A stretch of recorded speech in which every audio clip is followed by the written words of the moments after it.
अस्सलामुअलैकुम वरहमतुल्लाहि वबरकातुहू।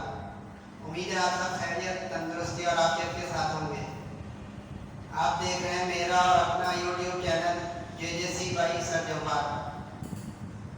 आज की video first year pre engineering और कंप्यूटर साइंस के मैथ्स के सब्जेक्ट्स का नया चैप्टर शुरू हो रहा है, चैप्टर नंबर 10। इससे पहले मैं आपको चैप्टर नंबर 2 मैट्रिसेस डिटर्मिनेंट्स उसकी एक्सरसाइज अपलोड कर चुका हूँ, तो उसका फीडबैक देना ज़रूर याद रखिएगा। शुरू करते हैं बगैर ताख़ीर के। इस चैप्टर में लॉन्ग क्वेश्चन सेक्शन सी का ज़रूर आता है, सेक्शन बी में कभी कभी आ सकता है।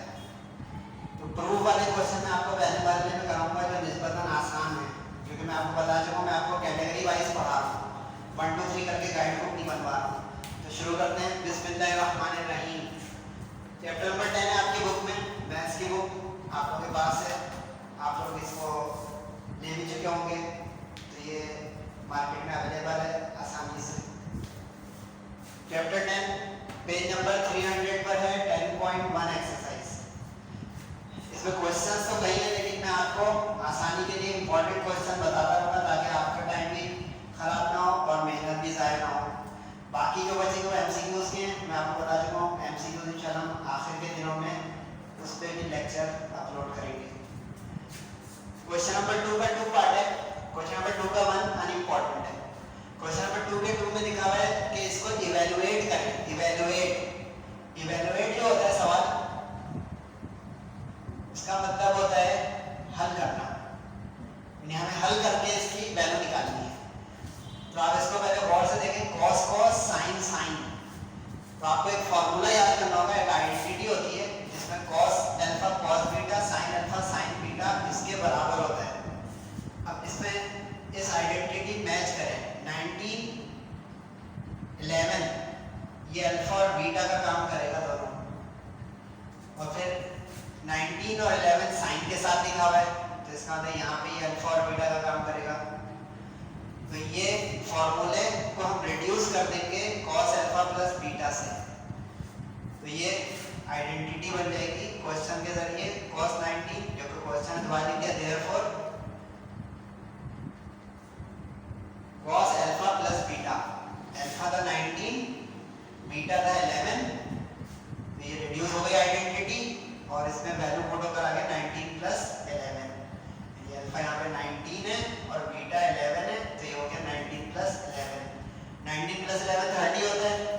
cos 30 ट्रिग्नोमेट्रिक टेबल में भी है और आप कैलकुलेटर में भी इस्तेमाल करके निकाल सकते हैं।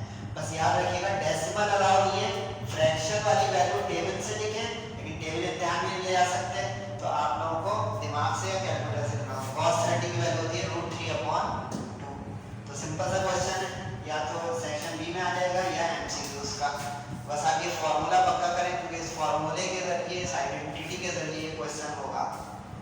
क्वेश्चन नंबर 3 का 1 है अगला, ये प्रूफ का क्वेश्चन है। अच्छा, आगे के तीनों क्वेश्चन मैंने प्रूफ के किए हैं। प्रूफ में ये आसानी होती है कि जो लाना है वो सामने लिखा हुआ होता है, जैसे इसको √3 - 1/2√2 लाना है, प्रूफ करके cos 75। अब इस सवाल में बारीकी है कि 75 जो हमारा एंगल है ये ट्रिग्नोमेट्रिक टेबल्स में अवेलेबल नहीं होता। ट्रिग्नोमेट्रिक टेबल्स में कौन कौन सी वैल्यूज अवेलेबल होती हैं? एक 0 डिग्री होती है, एक 30 डिग्री होती है, एक 45 डिग्री होती है, एक 60 डिग्री होती है और एक 90 डिग्री होती है। अब इसमें से देखिए किसी से मैच नहीं कर रहा है 90, ना इसमें ना 60 ना 45 ना 30। तो अब इस सवाल का एक सिरा है, सिरा पकड़वा लो, बहुत सही से पकड़िएगा। 75 को ऐसे कोई दो एंगल में ब्रेक करें कि इन दो में से वो ऐड या सब्ट्रैक्ट करके आ रहा हो। तो गौर करें, 45 प्लस 30 इज 75। 45 plus 30 is 75। तो हमने 75 को LHS लेने के बाद ब्रेक कर दिया दो हिस्सों में, 45 प्लस 30। क्यों ब्रेक किया? ताकि अब इस पे एक तो ये वाली आइडेंटिटी दोबारा से लग जाए, रिपीट हो रहे थे, आइडेंटिटीज रिपीट होंगी, तो ये क्वेश्चन छोटे छोटे जल्दी जल्दी करते हैं। यही वाली आइडेंटिटी दोबारा से यहाँ पे रिपीट हो रही है, क्योंकि देखिए cos के साथ प्लस आ गया, cos के साथ प्लस है। बस अब ध्यान रखना है कि यहाँ पे ये 45 अल्फा का काम करेगा और 30 जो है वो बीटा का काम करेगा। तो अब इसका जो हमारे पास फॉर्मूला ये cos अल्फा, तो ये cos अल्फा 45 आ गया, फिर cos बीटा, तो cos बीटा 30 आ गया, फिर माइनस माइनस आ गया, फिर sin अल्फा, तो यहाँ पे अल्फा गया 45 तो sin 45 आ गया, sin बीटा, बीटा गया यहाँ पे 30 तो sin 30 आ गया। ये हमने इसलिए किया क्योंकि अब ये 45 और 30 की sin और cos कैलकुलेटर में भी है और आपको याद भी है। तो अब cos 45 1/√2 होता है, sin 45 1/√2 होता है। कैलकुलेटर बचाने का तरीका ये बता दूं, sin 45 की जो वैल्यू होती है वही cos 45 की होती है, क्योंकि ये दोनों कॉम्प्लीमेंट्री एंगल्स हैं। तो ये आप एक याद करें, दूसरा कैलकुलेटर से निकाल लें, तो ये देखिए एक से दो जगह फिट हो जाएगा। अब sin 30 और cos 30, अब cos 30 रिपीट हो गया, cos 30 √3/2 √3/2 आ गया, sin 30 हाफ होता है, कैलकुलेटर में ये वैल्यूज हैं। अब मल्टीप्लाई करें न्यूमरेटर को न्यूमरेटर से, डॉट का मतलब यहाँ पे मल्टीप्लाई, आप x भी लगा सकते हैं, √3 × 1 √3 2 √2, रूट वाले को बाद में लिखा करें, यानी √2 2 नहीं लिख दीजिएगा, वो 22 हो जाएगा, 2 √2। अब दोनों का एलसीएम सेम है तो एलसीएम सेम आ गया, √3 - 1, जब एलसीएम सेम होता है तो मल्टीप्लाई ऊपर नहीं होता है, एज इट इज आ जाता है, आ गया। यही हमें प्रूफ करना था, और से देखें, हेंस प्रूफ्ड एलएचएस आरएचएस बराबर। इसमें बस बारीकी क्या थी कि हम इस 75 को इस तरह ब्रेक करें जो हमारे ट्रिग्नोमेट्रिक टेबल की वैल्यूज में अवेलेबल है। तो ये लिस्ट भी आप बनाते जाएं साथ साथ कि इसके अलावा किसी में तोड़िएगा नहीं कभी, इसी में तोड़ना होगा अगर वो वैल्यू आ जाए। अगले सवाल पे आ जाए। अगला सवाल है क्वेश्चन नंबर 3 का 2। जब 3 का 2 इसलिए कर रहा हूँ कि 3 का 1 अब अननेसेसरी या काम का नहीं है, बल्कि 3 का 1 है, सॉरी 3 का 1 हो गया, 3 का 2, 180 + 45 180 - 45। अब इसमें दो आइडेंटिटीज हैं, असल में ये चैप्टर ही आइडेंटिटीज का चैप्टर है, चैप्टर का नाम ही है identities, trigonometric identities of sum and difference of angles. तब देखिए यहाँ पे कभी सम आएगा कभी डिफरेंस आएगा एंगल्स के साथ। तो अब 180 + 45 इसकी एक आइडेंटिटी है, याद कर लें। 180 + 45 का cos, ये भी -cos 45 होता है, और cos 180 - 45 ये भी -cos 45 होता है। तो अगर आपको अब टाइम बचाना है तो एक ही जगह पे भी लिख सकते हैं आप, ये दो लाइनें ना लिखें, यहाँ पे माइनस लगा दें, तो ये दोनों की आइडेंटिटी है, यानी cos 180 + 45 की भी है और cos 180 - 45 की भी है। 2 in 1 हो गया। शॉर्ट हैंड टेक्निक भी आपको बता रहा हूँ, समझ में आ रहा होगा आपको। एरो जहाँ मैं लगाता हूँ इसका मतलब ये थोड़ी लर्निंग है, ये आपको याद करना पड़ेगी आइडेंटिटीज, ताकि क्वेश्चन हम खुद भी कर सकें। अगर ये लेक्चर आप करना चाहें वैसे खुद भी करें प्रैक्टिस। वैल्यूज पुट कर दी, यहाँ पे इस आइडेंटिटी का आगे -cos 45, मल्टीप्लाई में आगे दूसरी भी आगे -cos 45। अब माइनस इंटू माइनस हो जाता है प्लस, मल्टीप्लाई में प्लस हो गया। अब cos 45 बचा, cos 45 minus into minus plus. अब cos 45 की वैल्यू देखिए रिपीट होना शुरू हो गया सवाल।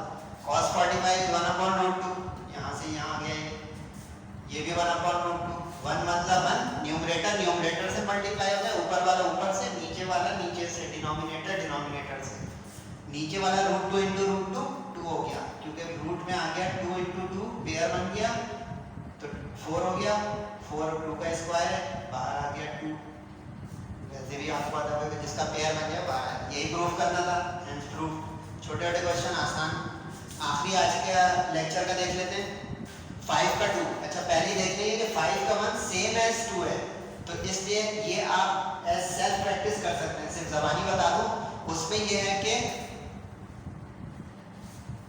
tan अल्फा प्रूफ करना है, इसमें cot अल्फा प्रूफ करना है। अब इसका जो नीचे है वो ऊपर होगा 5 के 1 में, इसका ऊपर जो वो नीचे होगा, न्यूमरेटर डिनोमिनेटर बन जाएगा, डिनोमिनेटर न्यूमरेटर। तो आप इसकी नकल करके भी कर सकते हैं, लेकिन कमेंट भी कर सकते हैं, सर से रिक्वेस्ट भी कर सकते हैं कि सर समझ नहीं आ रहा। और सब्सक्राइब नहीं किए चैनल को जरूर कर दीजिएगा और दोस्तों को जरूर बता दीजिएगा। जेजेसी भाई सर जो बात cos alpha plus beta, cos alpha minus beta, repeat हो रही है identity. cos alpha plus beta एक दफा दो दफा जल्दी करें। अब cos अल्फा प्लस बीटा की आइडेंटिटी और माइनस की सेम साइन का फर्क होता है। प्लस वाले तो पीछे लिख भी चुका हूँ, लेकिन एक जगह दोनों देख लें। प्लस वाले में माइनस आता है और माइनस वाले में प्लस आता है, ऑल्टरनेट साइन है कॉस के फॉर्मूले में। और साइन का है ये नया आ रहा है क्योंकि पीछे क्वेश्चन में साइन नहीं था। साइन में सेम साइन आता है, प्लस में प्लस आता है, माइनस में माइनस आता है। और एक और भी फर्क है, इसको याद करना चाहते हैं तो कॉस कॉस साइन साइन करके याद कर लें, आसानी से हो जाएगा। और इसको साइन कॉस कॉस साइन करके याद कर लें, आसानी से याद हो जाएगा। कॉस में दोनों कॉस पहले फिर साइन है, और साइन में ऑल्टरनेट है, साइन कॉस कॉस साइन। अब बस फिट करना है फॉर्मूले में। अब कॉस अल्फा प्लस बीटा का फॉर्मूला यहाँ से यहाँ तक आ गया पूरा, cos alpha cos beta, plus वाले फॉर्मूले में माइनस, ये फॉर्मूला यहाँ से यहाँ तक आ गया। पहले का फॉर्मूला इस वाले कॉस अल्फा प्लस बीटा का, फिर प्लस ये ना प्लस, और ये पूरा आ गया फॉर्मूला दूसरा वाला माइनस का, कि cos alpha minus beta plus sign के साथ, ये आ गया प्लस साइन के साथ। डिनोमिनेटर पे आ जाए, sine alpha plus beta, sine alpha cos beta, plus plus में प्लस वाला आएगा तो प्लस यहाँ पर आ, यहाँ से यहाँ तक पहला फॉर्मूला बन गया साइन अल्फा प्लस बीटा का, और दूसरा साइन अल्फा माइनस बीटा का बन गया यहाँ से यहाँ तक sine alpha cos beta minus में माइनस वाला फॉर्मूला। यानी दोनों फॉर्मूले बस फोटो हैं, बाकी अब मैथ से ब्रैकेट मैंने सिर्फ समझाने के लिए लगाया, ये ब्रैकेट नहीं लगाने क्योंकि बीच में प्लस माइनस है। तो minus sine alpha sine beta plus sine alpha sine beta cancel हो गया क्योंकि सेम माइनस सेम कैंसिल है, 2 माइनस 2 कैंसिल हो जाता है। Cos alpha sine beta plus का, cos alpha sine beta minus का, ये सेम माइनस सेम कैंसिल हो गए। अब जो बचा और करें सेम चीज बची, कॉस अल्फा कॉस बीटा बचा, इसके साथ 1 है, यहाँ कॉस अल्फा कॉस बीटा बचा, इसके साथ भी 1 है, तो 1 + 1 हो गया 2 कॉस अल्फा कॉस बीटा। नीचे बचा हुआ है साइन अल्फा कॉस बीटा 1, फिर एक और बचा है वो भी साइन अल्फा कॉस बीटा 1, तो ये 1 1 हुआ 2, तो ये भी हो गया 1 1 2। अब मल्टीप्लाई डिवाइड कैंसिल हो सकते हैं, ये सब तो आपको आता होगा माशाल्लाह। मल्टीप्लाई का 2 और डिवाइड का 2 कैंसिल हो गया, कॉस का बीटा कैंसिल हो गया। जो बच रहा है वो और से देखिए, ऊपर अब कॉस अल्फा बच रहा है, नीचे साइन अल्फा, वो लिख दिया। अब कॉस अपॉन साइन होता है कॉट, ये आइडेंटिटी आप लोगों को आनी चाहिए। फिर cot theta is equal to cos theta upon sine theta. अब यहाँ पे अल्फा है तो अल्फा आ जाएगा कॉट के साथ, कभी बीटा हो तो बीटा आ जाएगा, कोई और निशान हो इस तरह का निशान होता है, इसको फाई कहते हैं, फाई आ जाए तो कॉट फाई आ जाएगा। तो उम्मीद है कि ये फॉर्मूले आप लोग याद कर रहे होंगे अच्छे से, क्योंकि ये सबसे क्रूशियल है क्वेश्चन में कि आपको आइडेंटिटी बिल्कुल याद हो, पक्की रटी हुई हो, तो बहुत जल्दी जल्दी क्वेश्चन होंगे। फिर भी आप ज़रूर जो है इसका ये वाला सवाल करके, नहीं तो इसकी नकल करके, तरीका नकल का बता दूं, इसको उलट दीजिएगा, नीचे का फार्मूला ऊपर आ जाएगा, ऊपर का नीचे, तो साइन ऊपर बचेगा, कॉस नीचे बचेगा, तो साइन अपॉन कॉस tan होता है, साइन अपॉन कॉस tan होता है। ऐसी शक्ल आ जाएगी आपकी जिससे आप कहेंगे कि हमारा क्वेश्चन डन हो गया। तो उम्मीद है आपको ये लेक्चर पसंद आए होंगे और आप मुसलसल इसको चेक कर रहे होंगे, अपने दोस्तों को भी बताइएगा। इंशाल्लाह बहुत जल्द इसके अगले लेक्चर 10.2 के साथ आपसे मिलेंगे। तब तक अपने दोस्त अहबाब बहन भाइयों का, वालिदैन का बहुत ख्याल रखिएगा। तब तक के लिए अस्सलामु अलैकुम व रहमतुल्लाह।